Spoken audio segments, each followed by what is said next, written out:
Les équations chimiques. Bonjour, donc aujourd'hui, on va partir de la loi de la conservation de la matière, là, qui est valable pour les transformations chimiques. Et puis, on va montrer, on va illustrer qu'est-ce qui arrive là, quand on joue avec les atomes, quand il y a une transformation chimique, on a une équation chimique. Rien ne se perd, rien ne se crée, tout se transforme. On doit cette phrase à Antoine de Lavoisier, qu'on considère souvent comme le père de la chimie. Donc, qu'est-ce que ça veut dire? Ça veut dire que si je commence avec certaines molécules donc, qui sont formées de certains atomes, ben, à la fin, hein, après une réaction chimique, j'aurai les mêmes atomes. Donc, ils sont organisés différemment. Donc là, ici, j'ai deux molécules de deux atomes bleus et une molécule d'atomes rouges. Et à la fin, ben, j'ai de nouvelles molécules, mais j'ai les mêmes atomes exactement. Donc ça, c'est la conservation de la matière, les mêmes atomes à gauche qu'à droite. Donc la masse est conservée. Et puis ça pourrait être des vrais atomes. Hein? Si les bleus c'était des hydrogènes, ben, j'aurais ici une molécule qu'on pourrait appeler H2, hein, parce qu'il y a deux atomes d'hydrogène, et une molécule de O2, parce qu'il y a deux atomes d'oxygène. Ben, ça me donne deux molécules de H2O.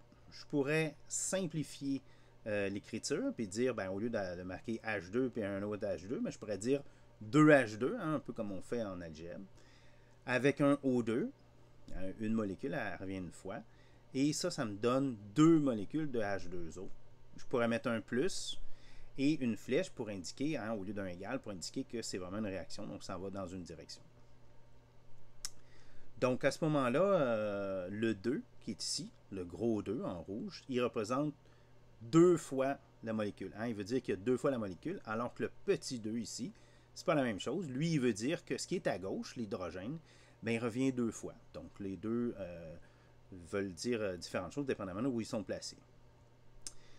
Donc là, on va avoir plein d'équations et puis on va avoir à vérifier parfois si l'équation est calibrée.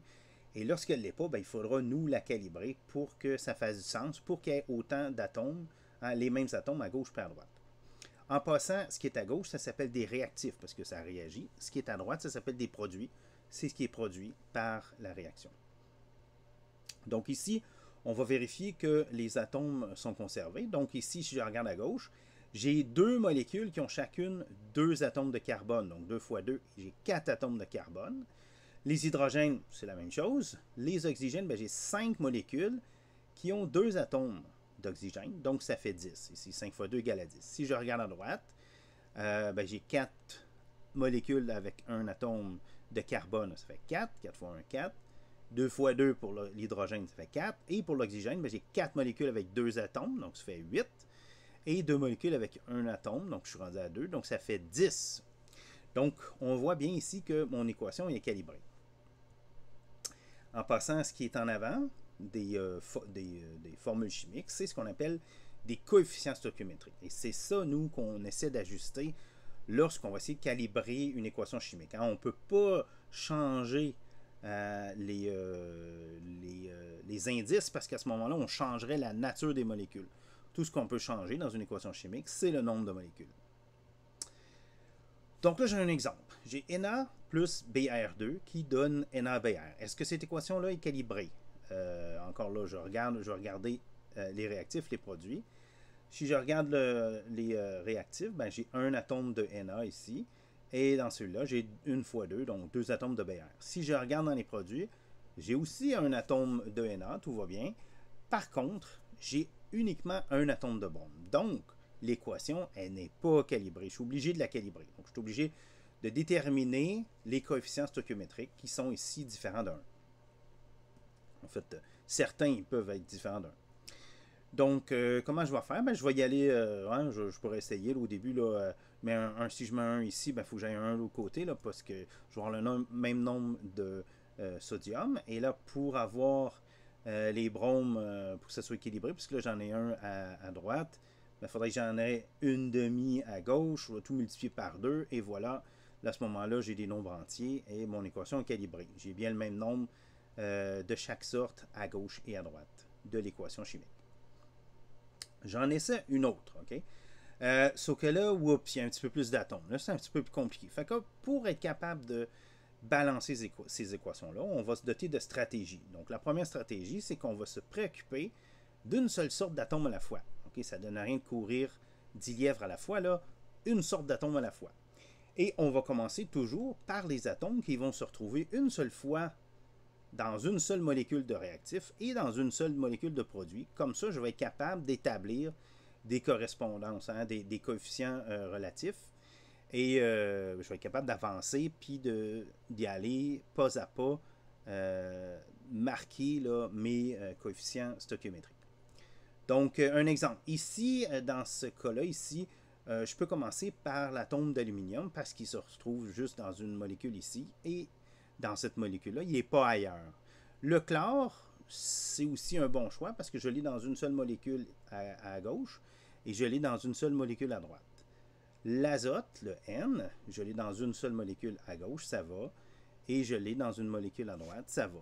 L'oxygène, par contre, oui, ça va aussi. Je l'ai dans une seule molécule ici, une seule molécule à droite. L'hydrogène, je n'aurais pas pu commencer par l'hydrogène. Pourquoi? Ben parce que je le vois ici dans une molécule, mais je le vois dans deux molécules de produits. Donc, comment je peux établir des rapports entre des coefficients stoichiométriques si j'en ai plusieurs coefficients stoichiométriques qui sont impliqués? Donc, c'est pour ça que je vais toujours terminer par ces atomes-là. Donc, on commence par l'aluminium. Donc, je peux mettre D1 hein, parce qu'ils reviennent une fois dans chaque molécule. Ça veut dire ici à gauche que j'ai 3 atomes de chlore. Maintenant, je le sais. J'en veux 3 de l'autre côté. Ben, je vais aller mettre un 3. Donc là, mes chlores sont calibrés. L'azote, ben là, regardez, si j'ai mis un 3 ici, hein, il y en a un par molécule. J'ai 3 molécules. Ça m'en prend 3 de l'autre côté. Même chose. Je vais aller mettre un 3. Donc là, mon azote est calibré. Et donc là, tous mes coefficients stoichiométriques sont en place, mais je vais quand même valider avec l'oxygène et avec l'hydrogène. Donc j'ai 3 ici atomes d'oxygène, ici 1 fois 3 aussi ça fait 3, donc je suis correct avec l'oxygène. Et pour l'hydrogène, ben ici j'en ai 4 plus 1, ça fait 5, et j'ai 3 molécules, donc ça fait 15. Ici j'en ai 1 fois 3, plus 3 fois 4, donc je suis bien rendu à 15. Donc, mon équation est balancée. J'essaie maintenant une autre équation. Là, à ce moment-là, est-ce que je peux essayer différents atomes? Ben, c'est sûr que ça marcherait avec le phosphore, ça marcherait avec l'hydrogène, hein, parce qu'ils sont dans une seule molécule de réactifs et de produits, mais je ne pourrais pas, cette fois-ci, utiliser l'oxygène, parce que je le vois ici dans 2 molécules des réactifs. Je vais commencer par l'hydrogène. J'aurais pu prendre le phosphore, là, mais je vais prendre l'hydrogène, vous allez voir pourquoi. Ici, j'ai un 2, puis ici, j'ai un 3. Donc là, je ne peux plus mettre des 1. Je suis obligé de trouver d'autres nombres. Là, quand cette situation-là va se produire, on va essayer de trouver le PPCM, donc le plus petit commun multiple. Je vous rappelle, hein, je prends les multiples de 2 ici, je prends les multiples de 3, et je regarde le plus petit nombre qui est commun aux deux séries. Ça se trouve être 6. Donc 6, c'est le PPCM de 2 et de 3. Donc je dois avoir 6 atomes d'hydrogène. Je vais mettre un 2 ici, puis je vais mettre un 3 de l'autre côté. Je suis rendu avec 6 atomes d'hydrogène de chaque bord. Donc l'hydrogène est calibré. Je peux maintenant, le deuxième sur ma liste, le phosphore. Bien, ici, je vois que j'ai 2 atomes de phosphore. Si j'en veux 2 de l'autre côté, ça me prend un 1. Donc le phosphore est équilibré. Donc j'ai tous mes coefficients stoichiométriques. Je vais valider avec l'oxygène. J'en ai 1 fois 5 ici, plus 3 fois 1, je suis rendu à 8. Et puis ici, 2 fois 4, ça fait 8. Donc l'oxygène aussi est balancé, mon équation est balancée. Une autre équation, ici j'ai de l'azote, de l'hydrogène, de l'oxygène. L'azote, c'est la même chose, c'est-à-dire que je l'ai dans une seule molécule de réactif et de produit, c'est bon. Même chose pour l'hydrogène et même chose pour l'oxygène. Donc, je pourrais prendre n'importe lequel des atomes. Supposons que je commence par l'azote. Donc, là, ici, je vais aller mettre un 2 parce que ici, il rentre une fois dans ma molécule et ici, il rentre 2 fois. Donc, si je mets un 2, je mets un de l'autre côté. Ça marche. L'azote est calibré. Ici, le fait que j'ai mis un 2, ça veut dire que j'ai 6 atomes d'hydrogène. J'en veux 6 de l'autre côté. Donc, j'en ai 2 par molécule, donc il faut que je rajoute un 3. Donc là, j'en ai à ce moment-là 3 fois 2, ça fait 6. L'hydrogène est calibré. Sauf que j'ai un problème si je veux regarder l'oxygène. Parce que regardez ici, si je fais 3 fois 1, ça fait 3. Donc, c'est un nombre impair, alors que de l'autre côté, mes molécules, ils viennent par paquet... mes atomes, ils viennent par paquet de 2, qui est un nombre pair. Quand ça va se produire, ce que je vous suggère de faire, c'est de tout multiplier par 2. Parce qu'à ce moment-là, vos nombres impairs vont devenir pairs, puis les nombres pairs vont rester pairs. Donc là, on va être capable de calibrer. Donc, si je multiplie tout par 2, mon 2 devient 4, mon 1 devient 2, et mon 3 devient 6. Ce sont les mêmes rapports. Hein? 2 pour 1, c'est la même. 4 divisé par 2, c'est la même affaire que 2 pour 1. Donc, ce sont les mêmes rapports, j'ai rien changé. Sauf que là, je peux à ce moment-là compter le nombre d'oxygène. J'en ai 6 à droite, et pour en avoir 6 à gauche, je me dis je vais avoir un 3 coefficient stoichiométrique. Là, à ce moment-là, mes oxygènes sont balancés. Je peux réécrire ça, là, je peux enlever les marques que j'ai fait, et puis, j'ai mon équation qui est calibrée ici. Donc, en conclusion, les atomes qui sont présents dans les réactifs se retrouvent toujours dans les produits. Okay? Il n'y a aucune destruction d'atomes ni de création. On va équilibrer une équation chimique, une seule sorte d'atome à la fois. Essayez pas avec 2 ou plus, ça ne marchera pas. Il est préférable aussi de balancer l'équation chimique en commençant par des atomes qui se retrouvent dans une seule sorte de molécule de réactifs et une seule sorte de molécule des produits.